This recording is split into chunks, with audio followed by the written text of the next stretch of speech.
राधे राधे आप सभी को। आज हम इंडियन एविडेंस एक्ट का सेक्शन 79 डिस्कस करेंगे। ओके, अब देखिए सेक्शन 79 को समझने से पहले हम इसका थोड़ा सा बेस समझ लेते हैं। ओके, थोड़ा सा पहले इंट्रोडक्शन देख लेते हैं, फिर उसके बाद हम सेक्शन 79 डिस्कस करेंगे। ठीक है, presumption as to documents section 79 से 90।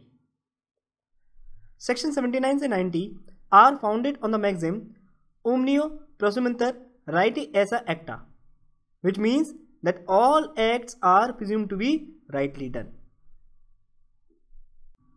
तो क्या बताया इन्होंने कि सेक्शन 79 से 90 इस मैक्सिम पर बेस्ड है, जिसका क्या मतलब है जी कि हम ये प्रिज्यूम करके चलेंगे कि सभी एक्ट्स राइटली किए गए हैं। ठीक है, but these presumption are not conclusive but only prima facie presumptions, and if the documents are incorrect, evidence can be led to disprove them. पर ये जो प्रिजम्पशन है ये कंक्लूसिव नहीं है बट केवल प्राइमा फेसी प्रिजम्पशन है, और यदि डॉक्यूमेंट्स इनकरेक्ट है तो डॉक्यूमेंट्स को डिस्प्रूव करने के लिए एविडेंस लीड किया जा सकता है। ओके, तो याद रखना ये जो मैक्सिम है ये पीटी के लिए बहुत इंपॉर्टेंट है। अक्सर पीटी में पूछ लेते हैं कि सेक्शन 79 से 90 किस मैक्सिम पर बेस्ड है, तो आपको याद रखना है सेक्शन 79 से 90 आर बेस्ड ऑन मैक्सिम ओमनियो प्रोसुमेंटर राइटी एज एक्टा, जिसका क्या मतलब होता है all acts are presumed to be rightly done. ठीक है, अब आगे चलते। These presumption are dealt with in section 79 to 90। ये जो प्रिजम्पशन है ये सेक्शन 79 से 90 में डील किए हुए हैं। Some of these presumptions are obligatory, that is, in the sense that the court is bound to raise them. Example, the presumption mentioned in section 79 to 85 and section 89. तो इन्होंने बताया कि इनमें से कुछ presumptions यानी section 79 से section 90 में कुछ presumptions obligatory है, इस सेंस में कि कोर्ट उन presumption को रेज करने के लिए बाउंड है, that is, shall presumption है, जैसे कि सेक्शन 79 से 85 और सेक्शन 89। आगे क्या कहता है जी, others are merely permissive in the sense that the court may और may not raise them. Example, the presumption mentioned in section 86 to 88 and 90। यानी बाकी की जो प्रिजम्पशन है वो परमिसिव नेचर के, दैट इज कोर्ट उन्हें रेज कर भी सकती है और नहीं भी। इसका मतलब वो कौन से प्रिजम्पशन हुए, मे प्रिजम्पशन, जैसे कि presumption under section 86, 87, 88 and 90। In case of obligatory presumptions, the court is bound to take the fact as proof until evidence is given to disprove it, and hence in such cases the court shall presume a certain fact in regard to a document. तो उन्होंने बताया obligatory presumption के case में court fact को prove मानने के लिए bound है जब तक उस फैक्ट को डिस्प्रूव करने के लिए एविडेंस नहीं दिया जाता, और इसलिए ऐसे केसेस में कोर्ट डॉक्यूमेंट के रिगार्ड में एक सर्टेन फैक्ट को प्रिज्यूम करेगा। नेक्स्ट क्या कहता है जी, in case of permissive presumptions the court may consider the facts as proof until the contrary is shown and the court may presume a certain fact in regard to a document. यानी permissive presumptions के case में court facts को prove consider कर सकती है जब तक contrary show ना कर दिया जाए, और कोर्ट डॉक्यूमेंट के रिगार्ड में सर्टेन फैक्ट को प्रिज्यूम कर सकती है। ठीक है, क्लियर हुआ? चलिए आगे चलते हैं। The presumptions mentioned in section 79 to 90 are not conclusive but rebuttable.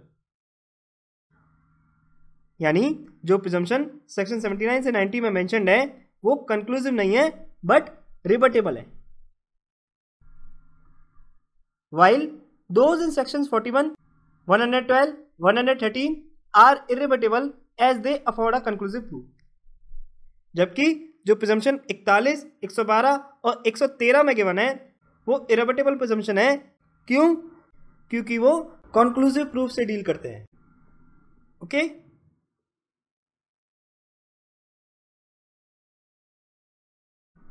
अब चलिए अब हम सेक्शन 79 को डिस्कस कर लेते हैं। क्या कहता है section 79? Presumption as to genuineness of certified copies. चलिए रीड करते हैं सेक्शन को। The court shall presume to be genuine every document purporting to be a certificate, certified copy or other document which is by law declared to be admissible as evidence of any particular fact and which purports to be duly certified by any officer of the central government or of a state government or by any officer in the state of Jammu and Kashmir who is duly authorized thereto by the central government। तो क्या कहता है section? तो देखो section को discuss करने से पहले सबसे पहले तो आप ये समझ लो कि ये जो सेक्शन है ये केवल और केवल पीटी के लिए ही इंपॉर्टेंट है, इसलिए अननेसेसरी डेप्थ में जाने की जरूरत नहीं है। तो अगर ये सेक्शन समझ में आ जाता है तो बहुत अच्छी बात है, नहीं भी आता है तो आप केवल इस सेक्शन से पीटी के पॉइंट्स निकाल के इसको स्किप कर देना, ठीक है। तो टाइटल क्या था सेक्शन का? Presumption as to genuineness of certified copies. Certified copies की जेन्युइननेस को लेकर प्रिजम्पशन। तो क्या कहता है सेक्शन जी? कोर्ट हर डॉक्यूमेंट को जेन्युइन प्रिज्यूम करेगा जो खुद को सर्टिफिकेट या सर्टिफाइड कॉपी क्लेम कर रहा है या कोई अदर डॉक्यूमेंट जिसे लॉ ने किसी पर्टिकुलर फैक्ट को लेकर एविडेंस में एडमिसिबल डिक्लेयर किया है और जो ये क्लेम कर रहा है कि वो किसी ऑफिसर के द्वारा ड्यूली सर्टिफाइड है, फिर चाहे वो ऑफिसर सेंट्रल गवर्नमेंट का हो या स्टेट गवर्नमेंट का हो या जम्मू कश्मीर के किसी ऑफिसर द्वारा ड्यूली सर्टिफाइड किया गया है, जो सर्टिफाइड करने के लिए सेंट्रल गवर्नमेंट के द्वारा ड्यूली ऑथराइज्ड। ओके, तो हो सकता है ये सेक्शन आपको एक बार में क्लियर ना हो, एक बार आप दोबारा खुद से देख लेना, और नहीं भी क्लियर होता है तो इसको आप स्किप कर देना, ठीक है। चलिए इस सेक्शन का प्रोवाइजो देखते हैं। Provided that such document is substantially in the form and purports to be executed in the manner directed by law in that behalf। यानी वो जो डॉक्यूमेंट है वो सब्सटेंशियली उस फॉर्म में होना चाहिए और उसी मैनर में एग्जीक्यूट होना चाहिए जो लॉ ने इस बिहाफ में डायरेक्ट किया है। फिर आगे कहता है जी, the court shall also presume that any officer by whom any such document purports to be signed or certified held the official character which he claims in such paper when he signed it। यानी court ये भी presume करेगा कि कोई officer जिसके द्वारा कोई document sign या सर्टिफाइड किया गया है वो उस ऑफिशियल कैरेक्टर को होल्ड कर रहा था जिसको वो उस पेपर में क्लेम कर रहा है। कब? जब उसने वो डॉक्यूमेंट साइन किया, when he signed it।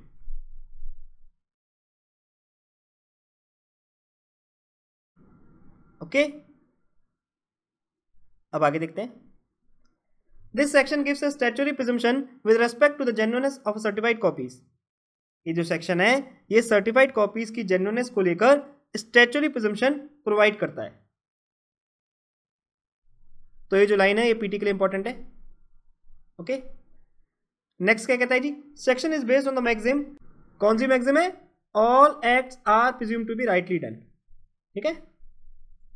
Section 79 to 90 are all founded on this maxim। Section 79 से 90 सभी सेक्शन इसी मैक्सिम पर बेस्ड है। But the presumption to be drawn under this section is not conclusive but one which may be rebutted। But जो presumption इस section में draw किया जाएगा वो कंक्लूसिव प्रिजम्पशन नहीं है बल्कि ऐसा प्रिजम्पशन है जिसे रिबट किया जा सकता है। Thus a party can challenge the correctness of a certified copy and show that the certified copy is not the correct one। Thus एक पार्टी सर्टिफाइड कॉपी की करेक्टिवनेस को चैलेंज कर सकती है और ये शो कर सकती है कि सर्टिफाइड कॉपी करेक्ट नहीं है। ओके, अच्छा आप एक बात याद रखना, सेक्शन 79 से 90 मे और शैल प्रिजम्पशन से डील करते हैं।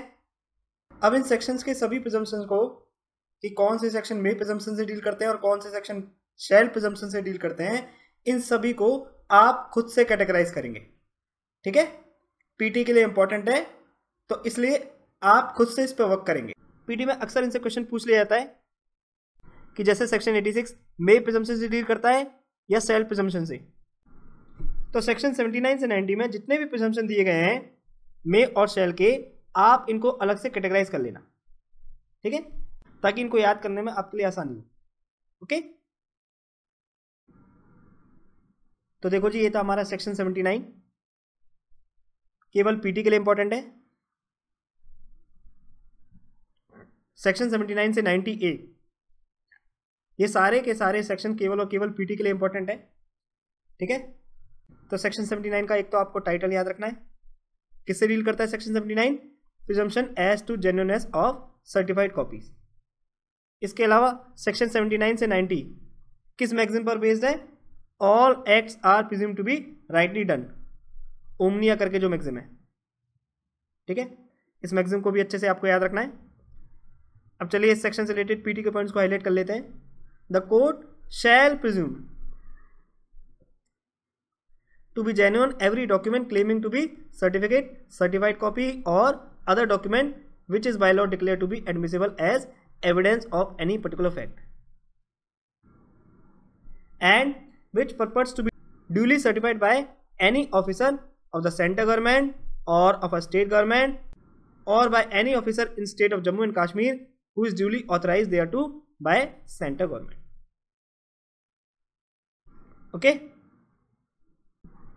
इसके अलावा जो प्रोवाइजो है ये भी बहुत इंपॉर्टेंट है। That such document is substantially in the form and purpose to be executed in the manner directed by law in that behalf. The court shall also presume that any officer by whom any such document purports to be signed or certified held the official character which he claims in such paper, कब? When he signed it. Okay?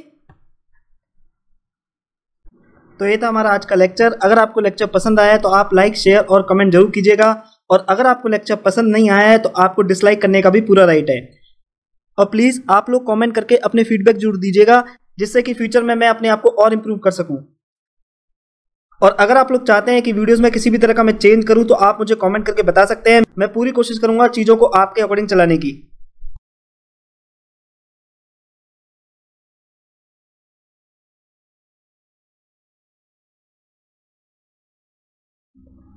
Special thanks to my गुरु नेहा सिंह, जिन्होंने year 2018 में Indian evidence act का अपना ज्ञान मेरे साथ साझा करके मुझे लेक्चर बनाने के काबिल बनाया। अगर आपको इस लेक्चर से कुछ सीखने को मिला है और आप मुझे कंट्रीब्यूट करना चाहते हैं तो आप मुझे कंट्रीब्यूट भी कर सकते हैं। ये है मेरा QR कोड, आप किसी भी ऑनलाइन पेमेंट एप्लीकेशन के थ्रू मुझे पेमेंट कर सकते हैं। और याद रखना, ये कंट्रीब्यूशन जो भी आप करोगे ये केवल सोसाइटी के लिए यूज किया जाएगा, जैसे कि गरीब बच्चों की पढ़ाई के लिए, उनकी शादी के लिए, गौ माता की सेवा के लिए, etcetera. Because I believe this contribution is by the people, of the people and for the people only.